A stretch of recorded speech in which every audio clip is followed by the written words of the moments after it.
रात के 8 बजे का वक्त हो जाता है। नरेंद्र अपनी बहन कोमल के साथ कावड़ लेने के लिए गया था। 10 से 15 किलोमीटर का सफर तय कर चुके होते हैं। दोनों थक जाते हैं। दोनों सोचने लगते हैं कि क्यों ना आज की रात यहीं सुनसान इलाके में गुजार ली जाए। और इस तरह से नरेंद्र और कोमल कुछ खाना पीना कर रहे होते हैं। तभी वहां पर दो लड़के आते हैं जिनके नाम नीरज और कालू होते हैं। उनके हाथों में भी एक एक कावड़ होती है। नीरज और कालू की नजर जैसे ही कोमल पर पड़ती है तो इन दोनों की नीयत खराब हो जाती है। नीरज और कालू इस लड़की कोमल और नरेंद्र दोनों के पास जाते हैं। मीठी मीठी बातचीत करते हैं और दोनों ही लड़के उस लड़की कोमल को बहन बुलाकर पुकारने लगते हैं। और इस तरह से नरेंद्र का विश्वास जीत लिया जाता है। लगभग 20 मिनट का वक्त गुजरने के बाद कोमल अपने भाई नरेंद्र को कहने लगती है कि भाई, मुझे प्यास बहुत ज्यादा लगी है। आसपास में पानी नहीं है, मेरे लिए कहीं से पानी का इंतजाम करो। इसके बाद नरेंद्र उन दोनों लड़कों से पानी के बारे में पूछने लगता है। तो दोनों ही लड़के कहते हैं कि यहाँ से 5 मिनट की दूरी पर एक नल है, वहां से पानी जल्दी लेकर आ जाओ, हमें भी प्यास लगी है। और इसके बाद नरेंद्र पानी लेने के लिए चला जाता है। जैसे ही नरेंद्र वहां से चला जाता है तो ये दोनों ही लड़के कोमल के मुंह पर एक स्प्रे मारते हैं। और जैसे ही स्प्रे मारा जाता है तो लड़की तुरंत बेहोश हो जाती है।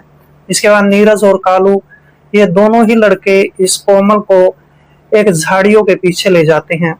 और इसके बाद ये दोनों लड़के कोमल के साथ क्या करते हैं और इस घटना का आखिर में क्या अंजाम होता है, बहुत ही हैरत अंगेज घटना है।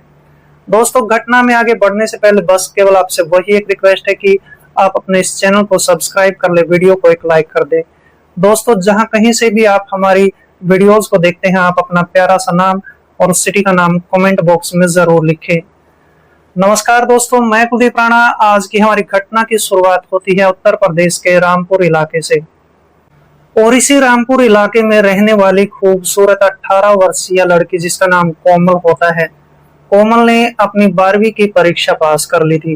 कोमल एक संस्कारी लड़की होती है।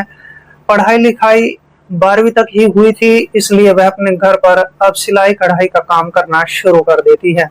इसका भाई नरेंद्र सिंह, जो कि 2 साल पहले फौज में भर्ती हो चुका था और 22 दिन की छुट्टियां लेकर वो घर पर आया था। अब नरेंद्र सिंह सोचने लगता है कि उसको उसकी बहन की शादी कर देनी चाहिए। वो सोचता था कि उसकी बहन जवान हो चुकी है, बड़ी हो चुकी है, अब उसकी शादी करने में ही फायदा है। और इस तरह से नरेंद्र सिंह फिर एक लड़का तलाशना शुरू कर देता है। आखिरकार 3-4 दिनों का वक्त गुजर जाने के बाद उसको एक लड़का मिल जाता है जिसका नाम अशोक होता है। और अशोक के साथ फिर कोमल का रिश्ता पक्का कर दिया जाता है। और इस तरह से दोस्तों 2-3 दिन का वक्त गुजरने के बाद फिर कोमल अपने भाई नरेंद्र को कहने लगती है कि भाई, अब की बार भी हम दोनों ही कावड़ लेने जरूर जाएंगे, क्योंकि फिर तो मेरी शादी हो जाएगी, मैं कावड़ लेने नहीं जा सकूंगी। नरेंद्र हंसता मुस्कुराता हुआ अपनी बहन कोमल को कहने लगता है कि तुम्हारी शादी से पहले हम एक बार जरूर कावड़ लेने जाएंगे। और इस तरह से दोस्तों 1 दिन का वक्त गुजरने के बाद फिर नरेंद्र और कोमल दोनों ही कावड़ लाने की तैयारी करने में जुट जाते हैं। और इस तरह से जैसे ही अगला दिन होता है तो दोनों भाई बहन तैयार होकर कावड़ लेने के लिए चले जाते हैं। 2 दिन का वक्त गुजरने के बाद ये दोनों ही कावड़ लेकर जब लौट रहे होते हैं तो 10 से 12 किलोमीटर का सफर तय कर चुके होते हैं। इतना सफर तय करने के बाद कोमल थक जाती है। वह अपने भाई नरेंद्र को कहने लगती है कि भाई, मैं तो थक चुकी हूँ और रात के तकरीबन 8 बजे का वक्त हो चुका है, अब तो हम यहाँ से सुबह ही जाने वाले हैं। फिर इसके बाद इसका भाई नरेंद्र देखता है कि थोड़ा सुनसान इलाका होता है और नरेंद्र कहने लगता है कि थोड़ा 1-2 किलोमीटर की दूरी और सब तय कर लेते हैं, फिर उसके बाद अच्छी सी जगह देखकर हम वहीं पर रुक जाएंगे। लेकिन कोमल इतनी थक चुकी होती है कि उससे बिल्कुल चला नहीं जाता है। फिर नरेंद्र कहने लगता है कि चलो कोई बात नहीं, आज की रात हम यहीं पर गुजार लेते हैं। और इस तरह से दोनों भाई बहन वहीं पर रुक जाते हैं। आसपास में 1-2 कावड़िए, 1-2 यात्री वहां से गुजर रहे होते हैं। आखिरकार 10 से 15 मिनट का वक्त गुजर जाता है। दोनों भाई बहन बैठकर कुछ खा पी रहे होते हैं। उसी दौरान वहां पर दो लड़के पहुंच जाते हैं जिनके नाम नीरज और कालू होते हैं। नीरज और कालू दोनों के हाथों में एक एक कावड़ भी होती है। ये दोनों लड़के जब इस लड़की कोमल को देखते हैं तो कोमल को देखने के बाद ये दोनों सोचने पर मजबूर हो जाते हैं और एक दूसरे से बातचीत करते हुए कहने लगते हैं कि कितनी सुंदर लड़की है। और इसके बाद कालू इसको कहने लगता है कि इस सुंदर लड़की को तो हम हासिल करके ही रहेंगे। दोनों प्लान तैयार करते हैं, दोनों फिर कोमल और नरेंद्र के पास चले जाते हैं। इसके बाद ये दोनों लड़के नीरज और कालू नरेंद्र और कोमल से मीठी मीठी बातें करने लगते हैं। कोमल को अपनी बहन बोलकर जो है बुलाते हैं और नरेंद्र के साथ भी लगातार बातचीत करते रहते हैं। कालू और नीरज दोनों इन दोनों का ही विश्वास जीत लेते हैं और इस तरह से फिर ये चारों बैठकर खाना भी खाते हैं।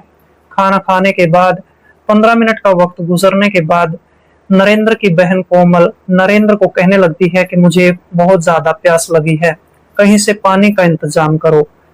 पानी लेकर आए थे लेकिन वो पानी जो है खत्म हो चुका था। अब इसके बाद नरेंद्र कहने लगता है कि यहाँ इधर उधर तो पानी मुझे कहीं भी दिखाई नहीं देता है। नीरज और कालू नरेंद्र को कहते हैं कि 5 मिनट की दूरी पर जो है एक नल खड़ा हुआ है, वहां से पानी लेकर आओ। अभी अभी हम वहां से पानी पीकर आए थे। और नरेंद्र फिर पानी लेने के लिए उस नल पर चला जाता है। जैसे नरेंद्र वहां से निकलता है तभी नीरज और कालू की नीयत कोमल पर डोल चुकी होती है। दोनों उसके मुंह पर कोई स्प्रे मारते हैं जिसके कारण लड़की बेहोश हो जाती है। फिर ये दोनों कोमल को लेकर पीछे एक झाड़ी होती है, झाड़ियों के पीछे चले जाते हैं और फिर इसके बाद ये दोनों ही इस लड़की के साथ दुष्कर्म करने लगते हैं। जैसे ही दोनों दुष्कर्म करते हैं तो 5 से 7 मिनट का वक्त गुजरने के बाद वहां पर उसका भाई नरेंद्र भी पहुंच जाता है। वो इधर उधर अपनी बहन को तलाशने लगता है, उन लड़कों को भी देखने लगता है, लेकिन तीनों ही वहां पर उसको दिखाई नहीं देते हैं। 2-3 मिनट का वक्त और गुजर जाता है। नरेंद्र लगातार उनकी तलाश कर रहा होता है लेकिन वहां पर कोई भी उसको दिखाई नहीं देता है। उसी दौरान एक कुत्ता जो है जोर जोर से भौंक रहा होता है। वो झाड़ियों के पीछे वाली जगह पर जो है भौंक रहा होता है। तभी नरेंद्र सिंह सोचने पर मजबूर हो जाता है कि आखिरकार ये कुत्ता क्यों भौंक रहा है। फिर नरेंद्र उस कुत्ते के पास चला जाता है और पीछे झाड़ियों की तरफ देखता है कि वो दोनों लड़के उसकी बहन कोमल के साथ दुष्कर्म कर रहे होते हैं। उसी दौरान नरेंद्र को काफी गुस्सा आ जाता है, गुस्से में पागल हो जाता है। इसके बाद वह दोनों लड़कों की पिटाई करना शुरू कर देता है। मारपीट बहुत ज्यादा बढ़ जाती है। वहां पर कुछ लकड़ियां पड़ी हुई थी, उन लकड़ियों में एक नुकीली धारदार लकड़ी भी होती है। ये लड़का नरेंद्र सिंह वो एक उसमें से नुकीली लकड़ी को उठाता है और फिर दोनों पर वार करना शुरू कर देता है। दोनों के पेट में कई कई वार किए जाते हैं और दोनों का पेट जो है चीर देता है, उनका पेट फाड़ देता है। इसके बाद लड़का नरेंद्र यहीं पर नहीं रुकता है, दोनों की गर्दनों में भी उस नुकीली लकड़ी से वार करता है, जिसके कारण वो नुकीली लकड़ी जो है उनकी गर्दन में भी धंस जाती है। दोनों की वहां पर निर्मम तरीके से नरेंद्र कुमार हत्या कर चुका होता है। देखते ही देखते जब चिल्लाने की शोर मचाने की आवाज होती है तो वहां से एक दो कावड़ यात्री और एक दो जो इधर उधर के यात्री होते हैं वहां पर आ जाते हैं। वो लोग देखते हैं कि वहां पर इस लड़के नरेंद्र ने दोनों की हत्या कर दी थी। फिर इसके बाद उनमें से कोई यात्री नजदीकी पुलिस स्टेशन में फोन कॉल करता है। आधा घंटे का वक्त गुजरने के बाद मौके पर पुलिस पहुंच जाती है। इसके बाद पुलिस उन दोनों लड़कों का शव बरामद कर लेती है।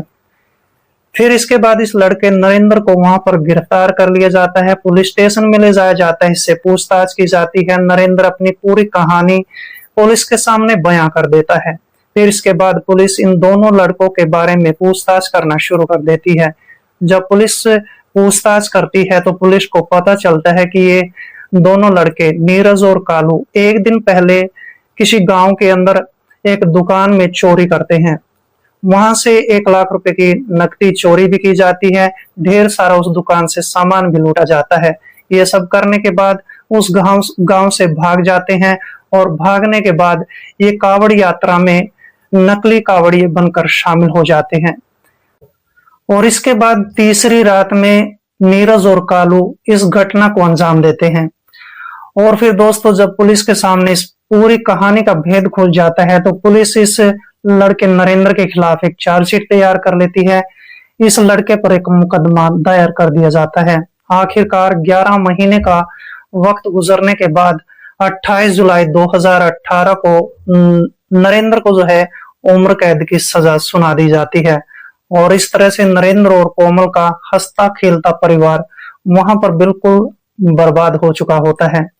दोस्तों नरेंद्र ने इस घटना को जो अंजाम दिया था वो सही अंजाम दिया था या गलत दिया था, इसके बारे में कमेंट बॉक्स में कमेंट में अपनी राय जरूर दें। दोस्तों नरेंद्र ने जो अपनी बहन को बचाने के लिए कदम उठाया था वो सही था या गलत था, इस बारे में कमेंट बॉक्स में अपनी राय जरूर दें। तो मिलते हैं दोस्तों किसी ऐसी घटना के साथ, तब तक के लिए दोस्तों जय हिंद, वंदे मातरम।